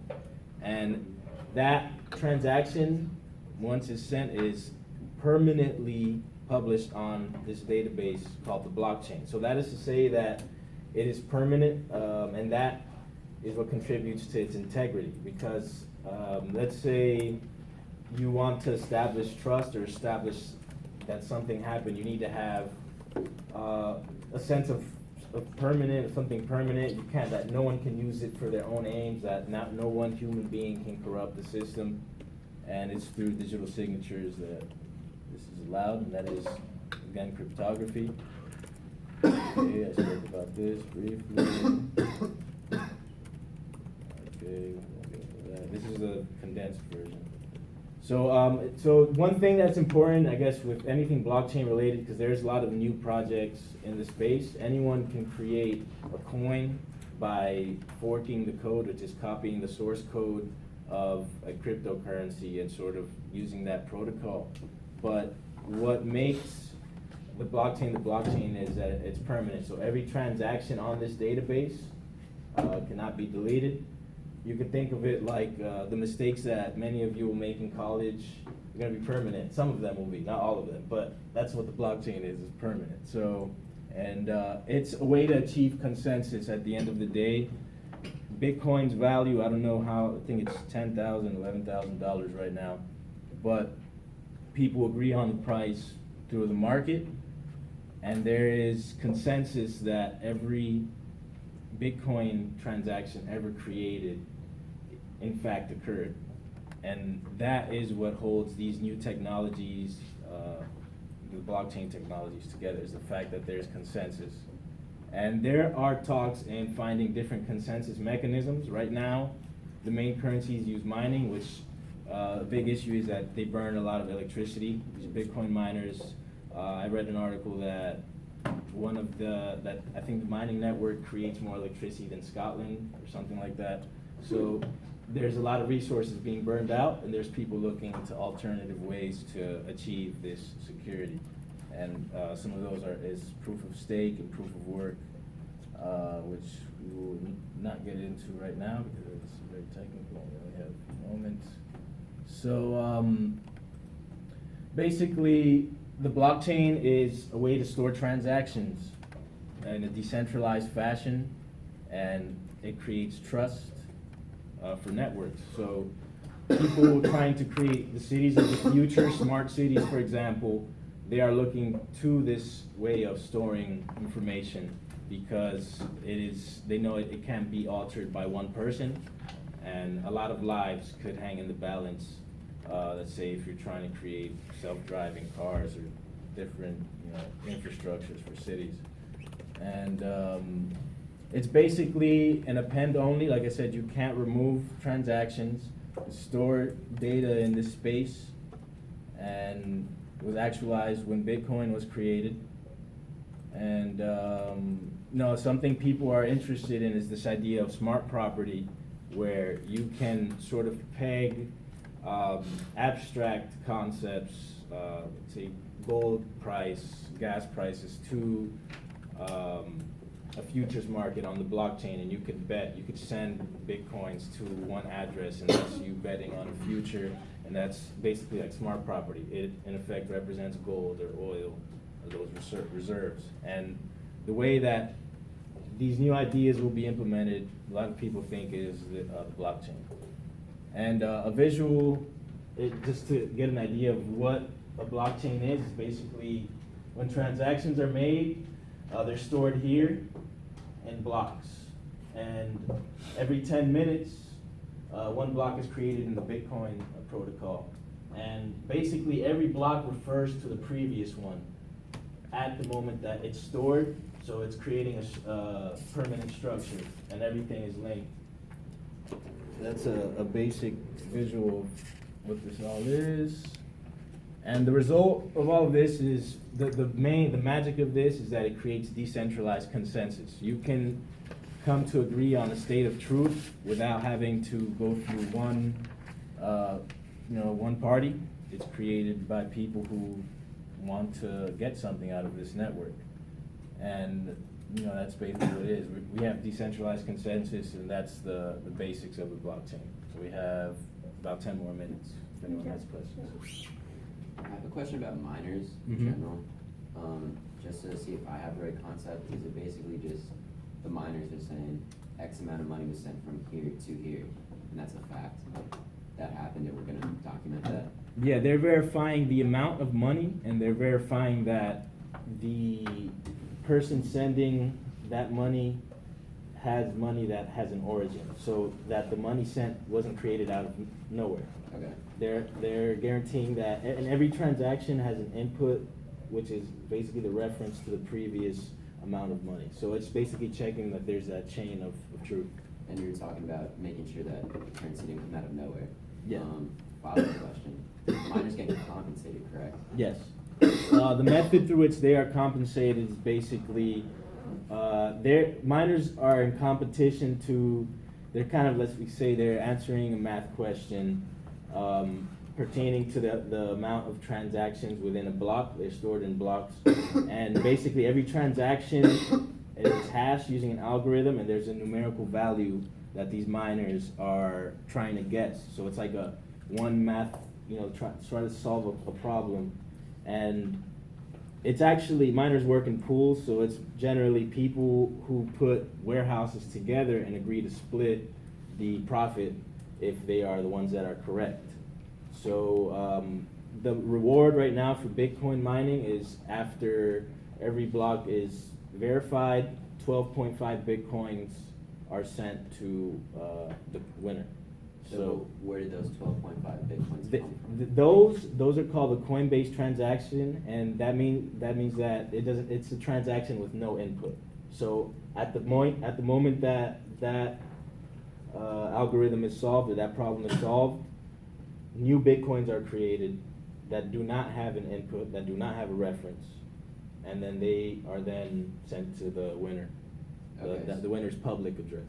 So then technically, does the pool of, I guess the amount of Bitcoins in circulation increase constantly because miners are being compensated? Yeah, so the Bitcoin in particular is programmed as like, it's basically the amount of, there's a limit, there's a 21 million limit on the amount of Bitcoins that exist. And it's a deflationary currency because the supply decreases as time goes, and it's programmed. A couple years ago, miners received 25 Bitcoins as a reward. Currently, it's 12.5, and it will continue to have. That is to say that although there's a limit to the supply, it's expected that the price through this scheme will rise. But it will also be harder to become a miner as this happens. We have some other questions. Isabel, you wanna? What's your opinion on other coins like Monero, Factum? Yeah, a lot of those have been around for a while. I'm not too familiar with Factum. I have heard of Monero. They're mostly for like privacy or contracts and Yeah, privacy. Factum, they're trying to do different projects. They're attempting to deal with like real estate and a lot of different banks. Monero is privacy. A lot of people believe that people use that for illegal purposes, but it is not. That's kind of like when people say if you want privacy, you're doing something wrong. But it is a speculative coin, so everybody is sort of looking at it and trading it versus Bitcoin, Ethereum, and it is one of the higher ranking cryptocurrencies in terms of the market capitalization. So Monero is something I've been hearing a lot about in terms of people trading it, Bitcoin, Ethereum, and there's others that. Litecoin. Do you think Litecoin is gonna like substitute Bitcoin? Litecoin?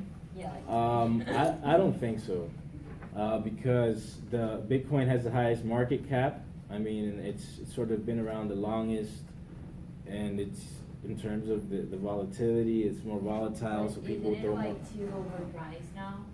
So for new investors, wouldn't that be a better alternative? Since it has it's very it's on the same level as Bitcoin. It's a Litecoin. substitute. I don't know if it's overpriced or underpriced at this point, because you've seen the price of like Bitcoin or Ethereum skyrocket overnight. I can't say. What I could say is that 5 years ago, all of these currencies were extremely cheap, and I think if we just follow some of these trends with different currencies, we can expect them to continue to rise in value. So I think Litecoin is, in the long run, maybe in the short term, you're going to see a lot of dips, but I think they're all going to go up in the long term. In terms of the top, Bitcoin, Litecoin, Ethereum, Monero, etc.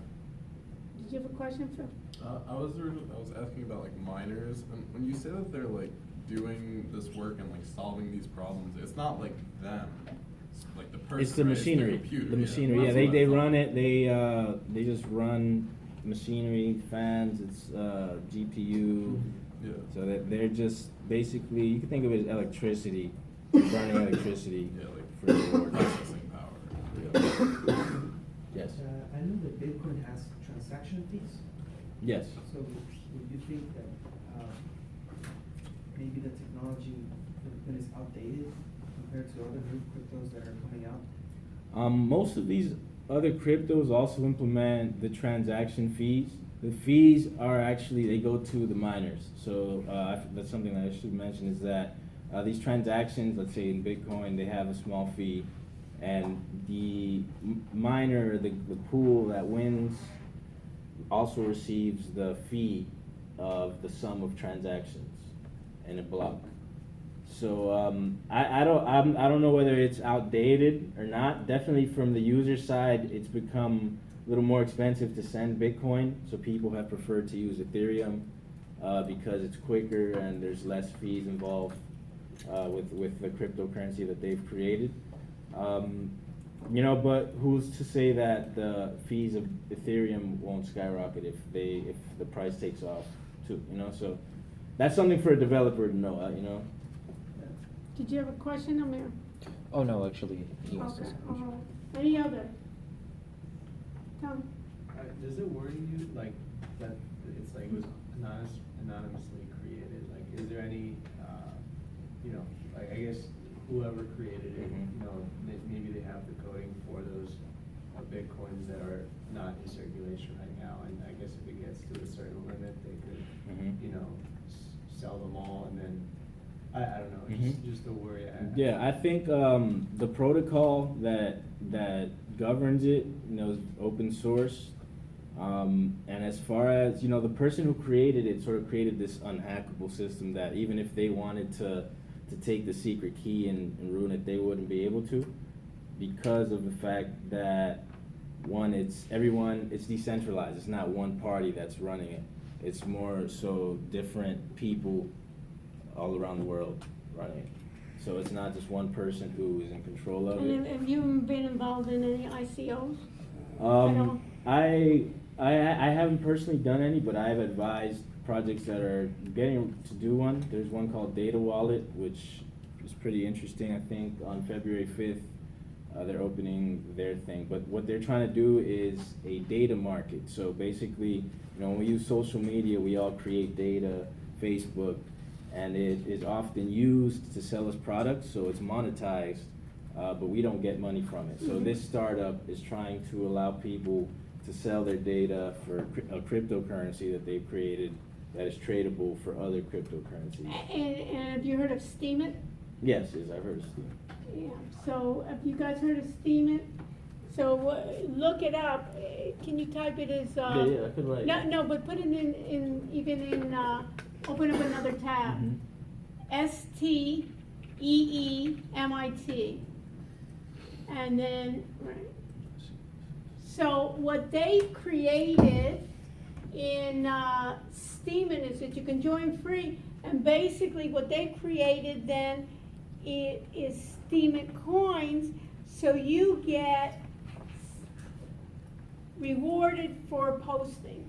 You create a blog, and basically you'll get Steemits then for your blog, and then what you're going to do is you'll be rewarded for it, and then you have others that find your blogs interesting or your posts interesting, then they will vote on it.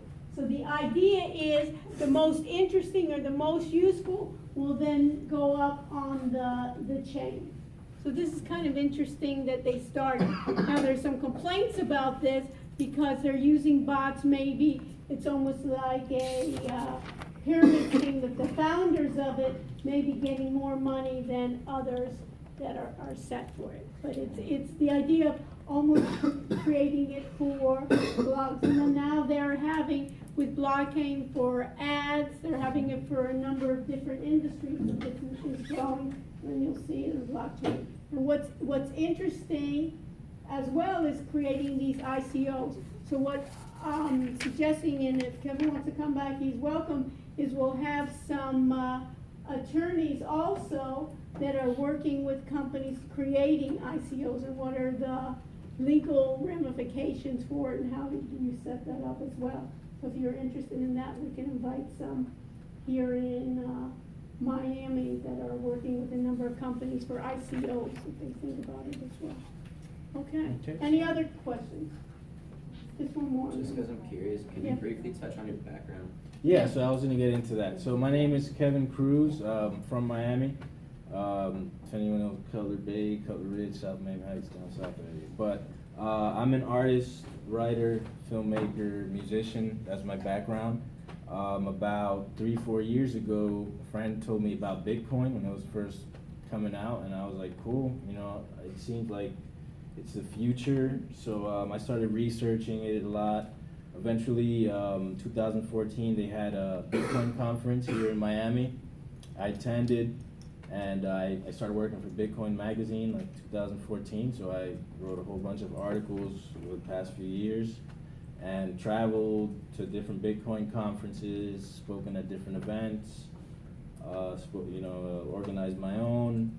And just, it was kind of, for me, I was in the beginning, I was 21 years old, so it was kind of something new and exciting. You know, I was in school, I put it on hold just to start traveling and going to these very early events. There was not too many people going to these, so I learned about the technology. One thing I could say about my experience is that over the years there's been a lot of new businesses created, new startups. A lot of them were Ponzi schemes, and I would say 85% of the businesses I wrote about do not exist today. So that just gives Like you the Wild Wild West, that's what they were thinking about, part of it being a bubble, in some of these that you have to be careful. But I really think that the blockchain technology is going to change the way businesses work. And when you think about that security, where you have those links, and basically, a lot of accounting majors, basically they're going to think about in terms of a single ledger. Accounting is going to even change. I think that whole idea of auditing is going to change based on that blockchain technology. And on the academic side, you'll see a number of conferences now, and Berkeley and other schools are teaching entire programs on that. Blockchain, because people are thinking that that's a secure environment. Some of the coins and some of the businesses around it, like anything else, are starting, are somewhat charlatan. Just like almost like the .com in the very beginning, a lot of those went by the wayside, but look what grew up from it. So I think that my own personal opinion is that blockchain technology will be here. It's just trying to do it. And a number of the countries, some countries are, like Estonia, are basically starting their whole ecosystem around, the blockchain from the beginning of registration. Think about education. I think education is wonderful in terms of basically deciding on that security. Who is the one that actually graduated? What are the certifications for going through education? So any sector you can think can combine with the blockchain technology. So I think that's real. Some of those other coins, in my opinion, when you say, should I invest in this coin versus the other, can be inflated in the time, but I think over the long run, it will stable out. And that's what even Visa and some of the other credit companies, when they say, well, why don't you go to a credit card of Bitcoin, some of their reservations are, when do I start charging, because is it the time of your transaction? Is it the time that you pay? Because think about, right now you have a credit card, you have 30 days to pay it, different than a debit card, right, where they take it out. Those are the things. But then when you think about, Western Union, those MoneyGrams, they're perfect for some of that blockchain technology. Okay. So thank you very much, Kevin, for coming out, and maybe we'll talk about other things that we can do together. I'll let him stay. If you have a few minutes, you can answer some of the questions with students that want. Yeah, so want to basically, you can email me here. I'm from Miami. I moved out, but I'm back, so sort of creating a crypto community. So if any of you all Are you doing like meetups or? Yeah, I'm gonna eventually set up meetups, but they're already existing meetups. So anyone interested in learning more could just get in touch with me through my email. Okay. Thank you. And then my new students, let me stay with you, and did you set them up, Zach? We set them up, and then I can just talk to them. I'll be outside. Maybe, no, you can stay here. You want to go outside? Yeah, okay, he wants to go outside. Yeah. He was being polite, right? So we can do it. Okay, and we'll discuss this more in the future. Any other questions? So let's just review what's due, because everybody kind of runs down and everybody's kind of like. So Quiz force due, and then if you haven't, what else? And if you haven't gotten credit for the past quizzes, take those and then try and do the first pass of that Ninja Trader. Did you get that, Vince, and all the steps that we need to do? And we'll see, and then upload your performance sheets, and then we'll work it out just like we do every week. You know what I mean? We'll try to improve each time. We'll do that agile development of improving each time. And if you can't get it, have someone else in your group, and then we even can combine groups sometimes and work together as teams. Okay? So stay with me, and hopefully we can make this the best, semester that everybody can get something out of it. Okay? All right. Thanks.